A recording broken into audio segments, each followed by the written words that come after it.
역까지 버스를 타고 가면서 버스에서 전도를 했습니다. 교회는 마포에 있었고요. 그 다음에 그 집이 하계동이었었거든요.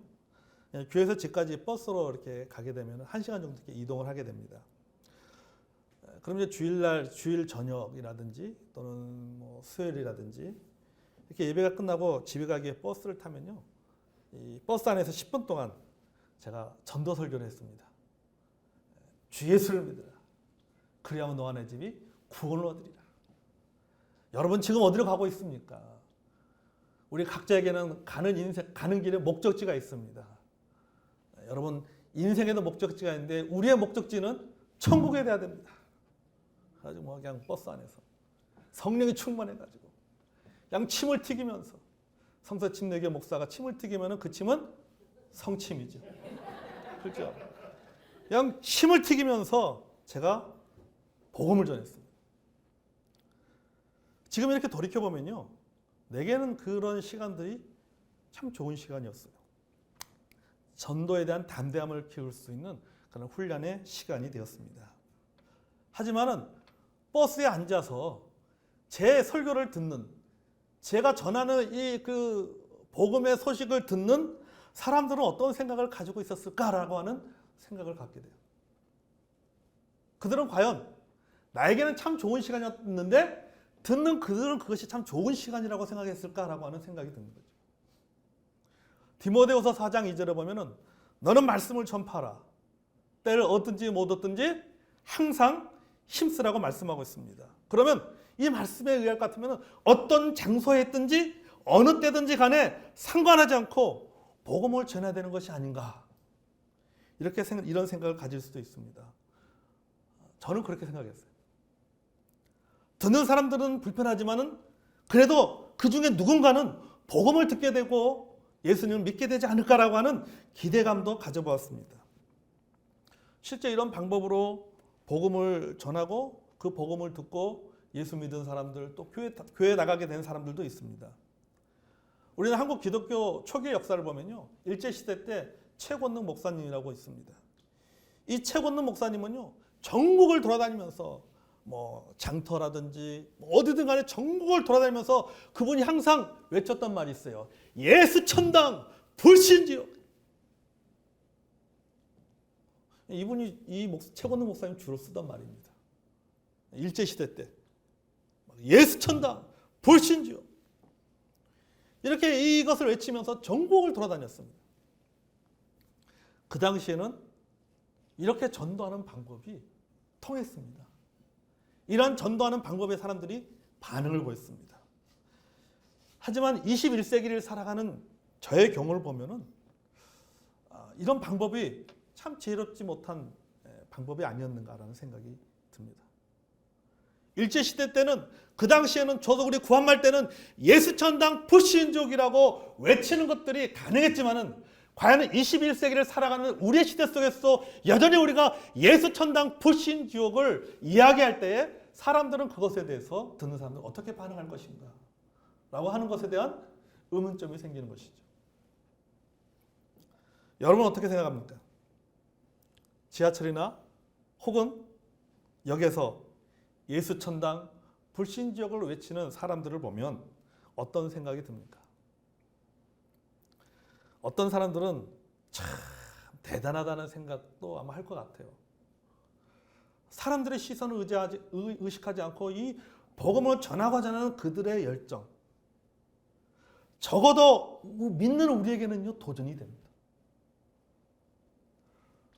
우리는 저들처럼 저렇게 열정적이지 못하잖아요. 사람들의 시선 상관하지 않고 예수천당 불신지옥 주 예수를 믿으라고 그것이 부산역 광장이든지 간에 부산역 대합시대든지 간에 어디서든지 간에 그렇게 담대하게 사람들 앞에서 그렇게 복음을 외칠 수 있는 그런 열정이 우리에게는 부족합니다.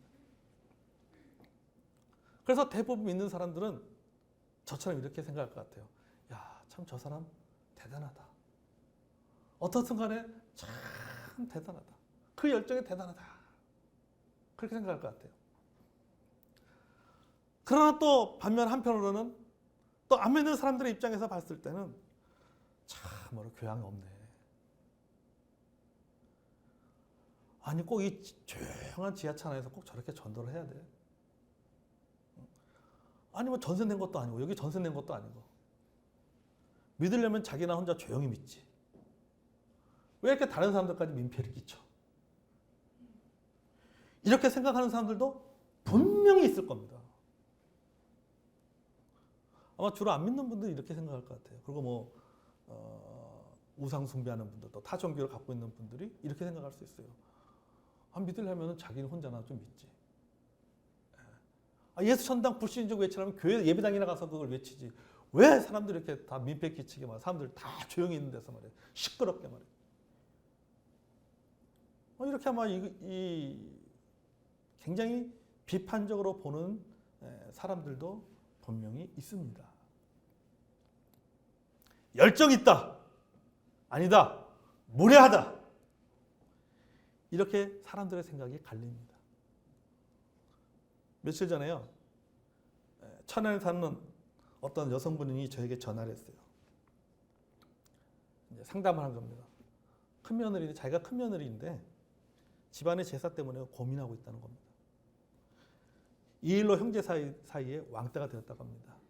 보통 형제들 사이에 보면은 그 형제지간이 많으면은 형제들끼리 계하잖아요. 계.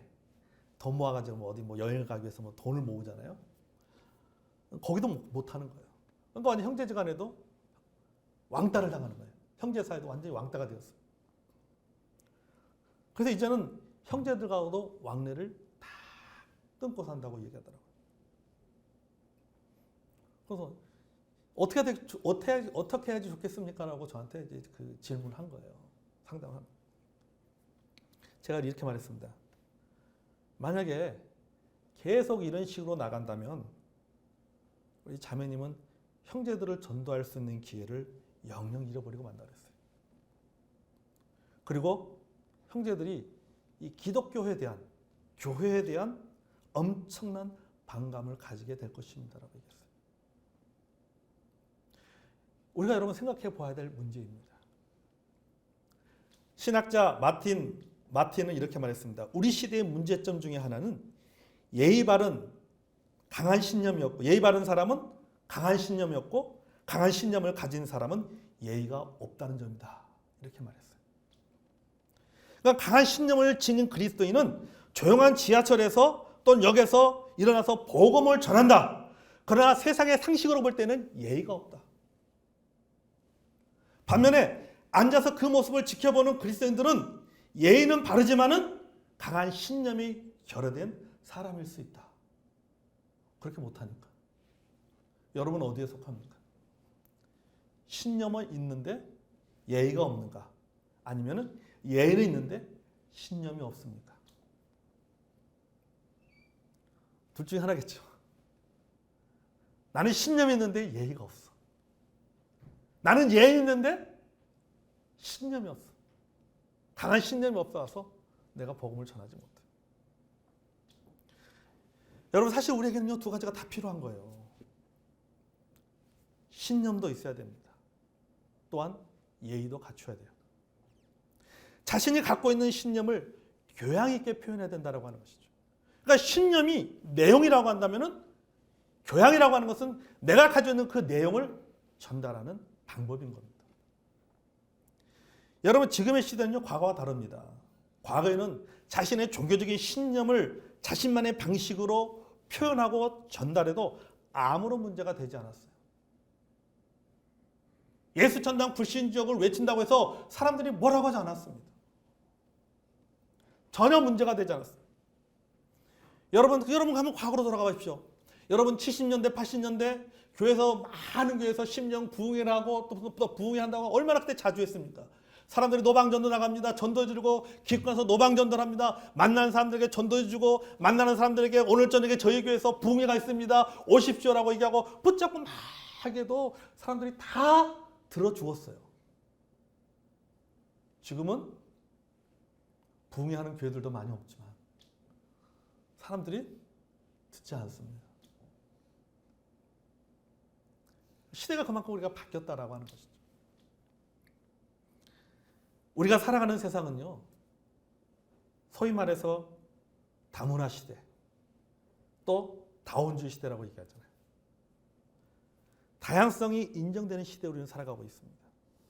진리의 문제도 옳고 그름의 문제가 아니라 다름의 문제로 취급받고 있는 시대로 우리가 지금 살아가고 있는 거예요. 다양성을 존중해야 되는 시대입니다. 옛날에는 종교가 다르면 뭐라고 했어요. 그래서 가만히 저도 생각해 보면 옛날에는 제가 학생 때 보면요, 주로 학생들 또 청년 교회 앞에 나와서 이렇게 간증한 내용 보면은 부모님에게 핍박받는 내용, 부모님이 교회를 못 나가게 하고 성경책 불태웠다, 뭐 이런 얘기 하잖아요. 요새 여러분 교회에 나간다고 해서 부모님은 절에 다니고 자녀들이 교회 간다고 해서 집안에 성경책 불태우는 집안은 없을 겁니다. 바뀐 거예요. 그 말은 뭐냐면 이제는 다름을 인정하는 시대가 됐다라고 하는 겁니다.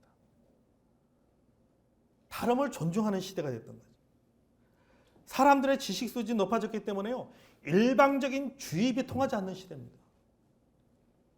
무조건 믿으라고 해서 그것이 통하는 시대가 아니에요. 쌍방간이 돼야 돼요. 쌍방간이 돼야 돼요. 의문과 질문을 받아주고 답해 주어야 되는 시대를 우리가 지금 살아가고 있어요. 자, 이런 시대 속에서 과연 교양이 있는 그리스도인의 모습, 예의가 있는 그리스도인의 모습은 어떤 모습인가? 우리가 가지고 있는 이 믿음의 신념을 우리가 어떤 방법으로 표현하고 전해야 되는가? 그것이 우리의 의문점입니다. 오늘 본문에서 우리가 그 답을 찾기 원합니다. 자, 먼저 복음에 대한 분명한 신념이 있어야 됩니다. 여러분, 신념이라는 것이 무엇이에요? 신념은요, 굳게 믿는 마음입니다. 사전적인 정의를 말하면 굳게 믿는 마음이 신념이에요. 여러분, 우리가 굳게 믿어야 할 것은 뭡니까? 복음입니다. 아멘. 이 15절 보십시오. 너희 마음에 그리스도를 주로 삼아 거룩하게 하고. 자, 복음에 대한 신념을 두 가지로 생각해 보게 됩니다. 한 가지는 복음은 예수 그리스도시다. 아멘. 여러분, 예수 그리스도가 복음이에요. 예수 그리스도가 내 삶의 주인입니다. 그러니까 너희 마음에 그리스도를 주로 삼고 주인으로 삼는다. 이 말은 예수 그리스도가 내 삶의 주인이다. 이것이 여러분 우리가 복음에 대해서 가지고 있어야 될 신념인 것입니다. 아멘.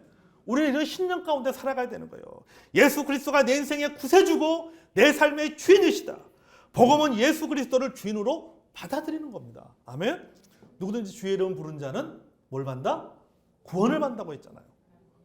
다른 이로서는 구원을 받을 수 없다. 예수를 통해서만 구원받을 수 있다. 예수님이 내 삶의 주인이다.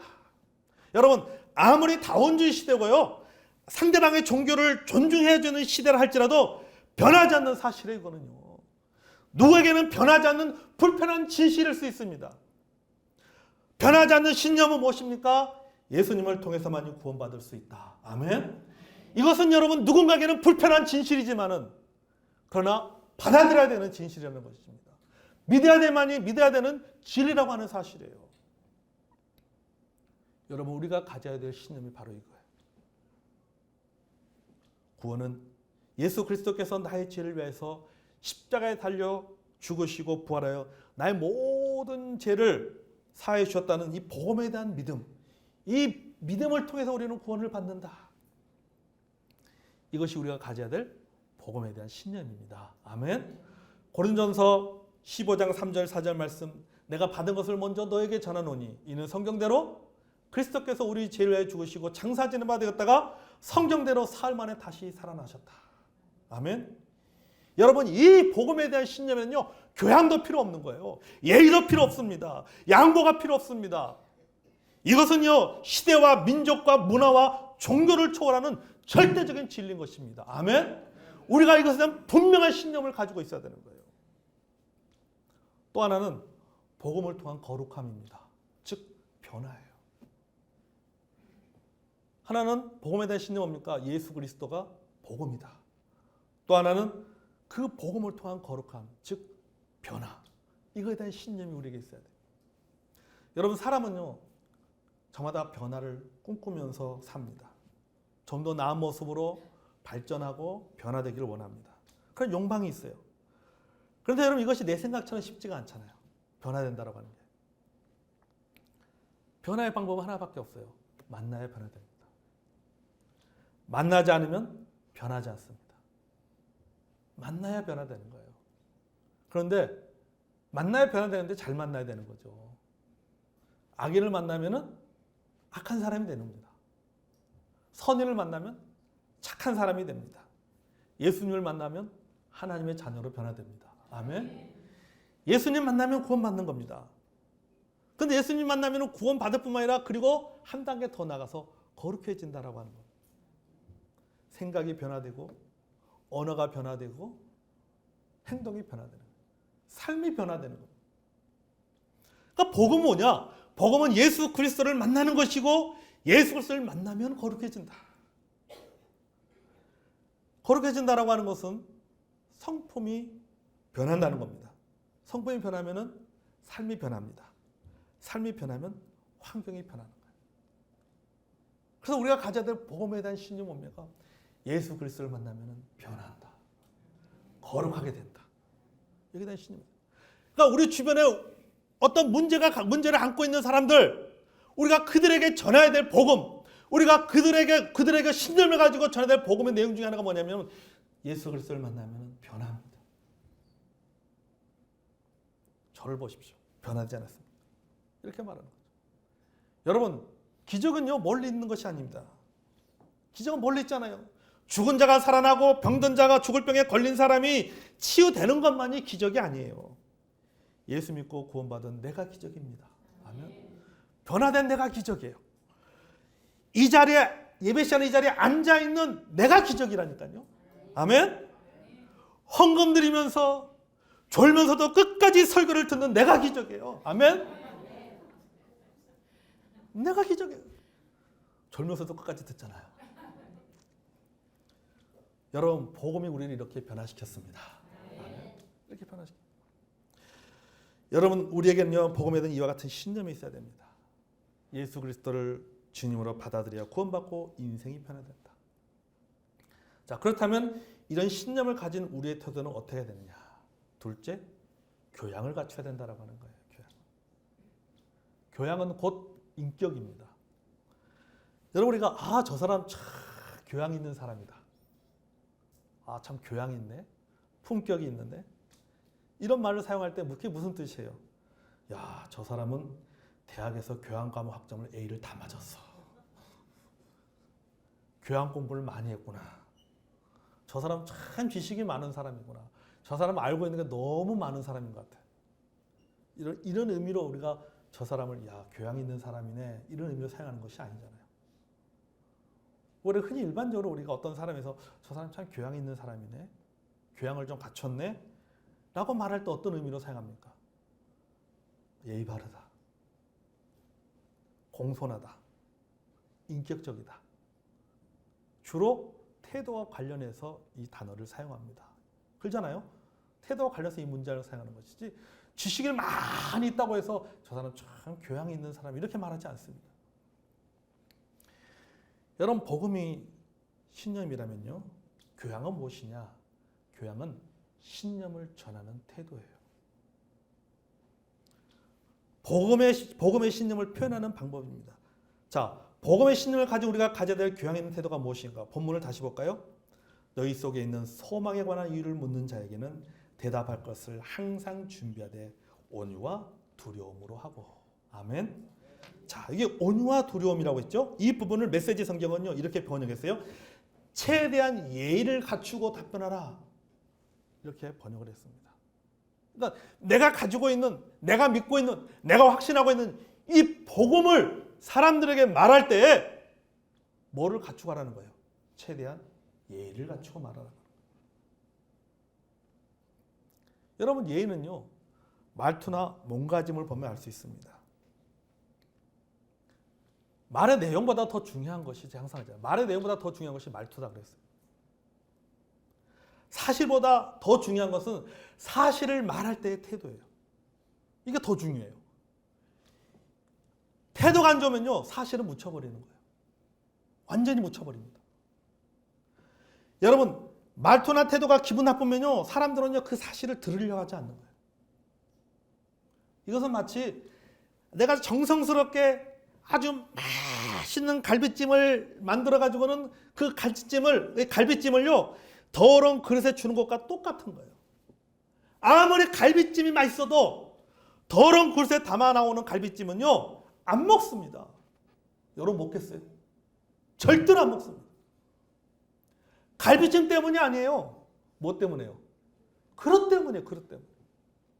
그릇 때문에 갈비찜 먹지 않는 거예요.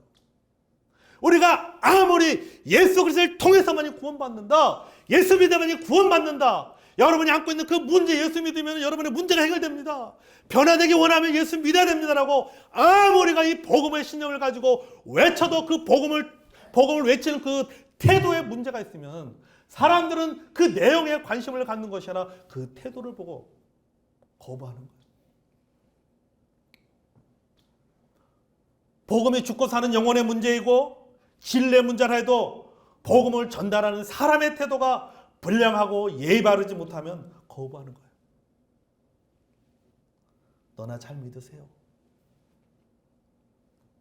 나 이렇게 살다가 지옥 갈래요. 이렇게 되는 거죠. 여러분 같아 안 그러겠어요? 여러분이 불신자라고 생각해 보세요. 너나 잘 믿으세요. 이렇게 하지. 그렇게 믿을 바에야 차라리 안 믿겠네요. 이렇게 되는 거죠. 지난주 오후 설교 때 제가 이런 말 했잖아요. 우리가 안다고 하는 자부심, 옳다고 하는 자부심, 좋다. 하지만 그것이 지나치면 누군가의 믿음을 무너지게 만든다고 했습니다. 누군가에게 상처를 준다고 했습니다.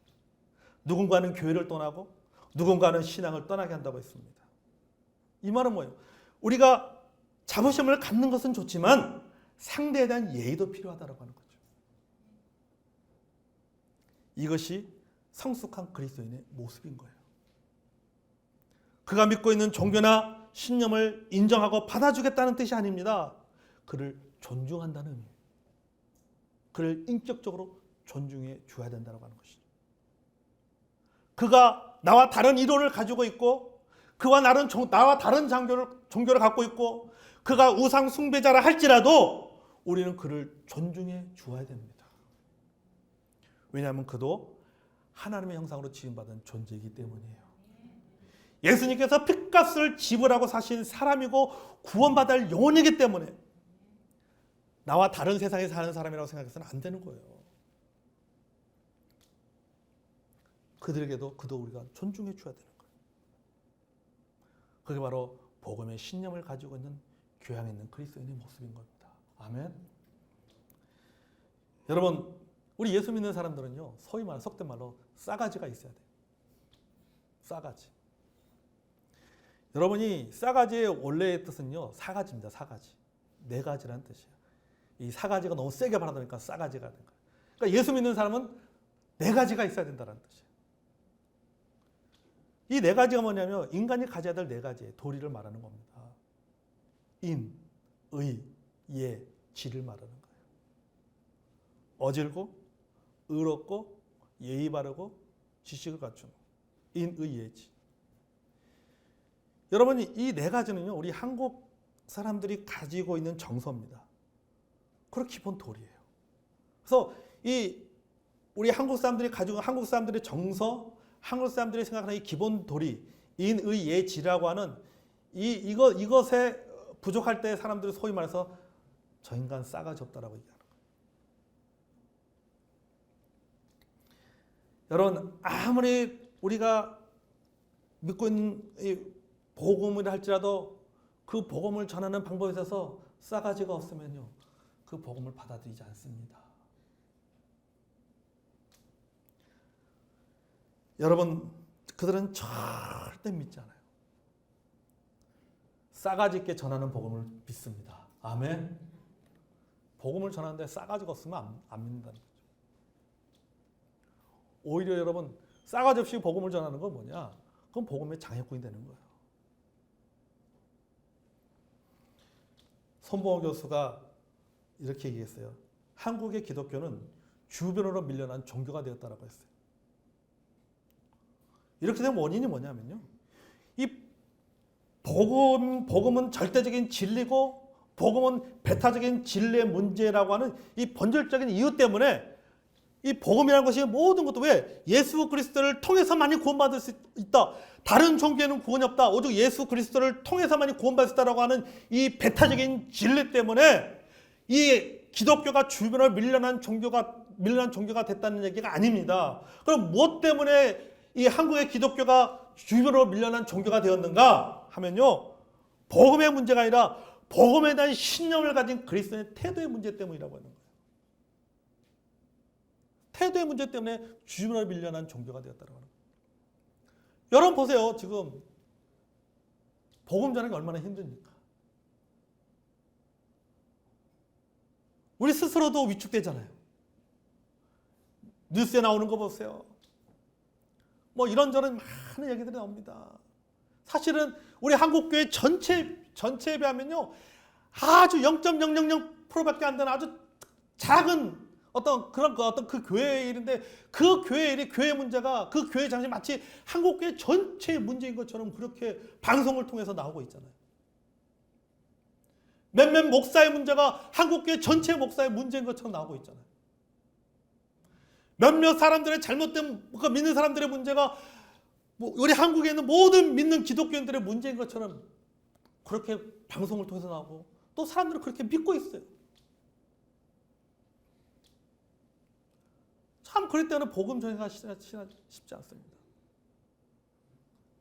사람들의 문제를 삼는 것은요. 우리가 전하고 있는 복음 때문에 복음의 내용 때문에 문제를 삼는 것이 아니라 그 태도 때문에 문제를 삼는 거예요. 태도에 문제가 있다는 거죠. 여러분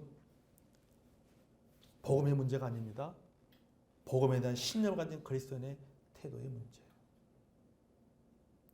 우리가 우리 가족들에게 복음을 전하는데 우리 가족들이 복음을 받아들이지 않냐고 내 주변에 나를 알고 있는 사람들에게 내가 복음을 전할 때 그들이 내가 전하는 그 복음에 대해서 냉소적인 반응을 보인다고 한다면은 우리는 한 번쯤 우리가 생각해 봐야 된다고. 과연 나의 태도는 어떤 태도를 가지고 있었는가? 신념은 있는데 예의는 없는 그리스도인은 아니었는지 생각해 봐야 된다고. 여러분 우리는 복음에 대한 신념을 가지고 또 성령 충만함으로 복음을 전해야 됩니다. 아멘. 여러분 그렇다면 성령 충만이 무엇입니까? 우리가 성령 충만함으로 복음에 대한 신념을 가져야 된다고 했을 때 이 성령 충만이 무엇입니까? 여러분 성경에 찾아보면요. 성령의 충만은요. 성령의 열매를 충만하게 맺는 것이 성령 충만입니다. 아멘. 그럼 성령의 열매는 곧 뭐예요? 인격의 열매죠. 인격의 열매예요. 따라서 우리가 복음에 대한 신념을 가지고 불신자들에게 인격적인 태도를 가지고 접근해야 된다고 하는 거죠. 그 성령 충만함을 가지고 복음을 전하는 거죠. 플러신학교 리처드 마우어 총장은 이렇게 말했습니다. 크리스천은 이 시대의 왜곡된 진리나 그릇된 지식 체계와 피를 흘리며 죽기까지 싸워야 한다. 그러나 이 체계를 따르는 사람들과 적대 관계를 맺어서는 안 된다. 크리스찬은 그들과 겸손하게 대화를 유지해야 된다. 그래서 그들이 잘못된 신념과 사상체계에서 스스로 걸어나와 진리로 발걸음을 옮기게 해야 한다. 이게 뭐냐면요. 그들 스스로가 자신이 믿고 있는 것이 잘못됐다는 것을 알 수 있도록 도와줘야 된다는 거예요. 그러면서 뭐가 필요하냐? 겸손하게 그들과 대화를 유지해 가야 된다. 관계를 유지해 가야 된다라고 하는 겁니다. 그래서 스스로 그들이 그것을 깨닫고 스스로 나올 수 있도록 도와줘야 된다라고 하는 겁니다. 시간이 걸리더라도 그렇게 해야 된다라고 하는 겁니다. 우리가 신앙이나 이름으로 상식과 교양이 상실되어서는 안 됩니다. 그러면요 그들에게 복음을 전할 수 있는 기회는 영영 사라지고 마는 거예요. 예의가 필요한 거예요. 친절이 필요합니다. 온유함이 필요합니다. 여러분 때로는 말보다도 태도가 더 큰 능력이 있습니다. 여러분 우리는 복음에 대한 신념을 가지고 있어야 됩니다. 하지만 신념 못지않게 교양 있는 태도도 필요합니다. 아멘. 마음의 주님이신 그리스도를 거룩하게 모시고 그리고 여러분이 간직한 희망에 대해서 그 일을 묻는 자에게는 언제나 부드럽고 공손하게 대답할 준비를 하라. 오늘 우리가 함께 나눈 본문의 말씀을 현대인의 성경의 번역본입니다.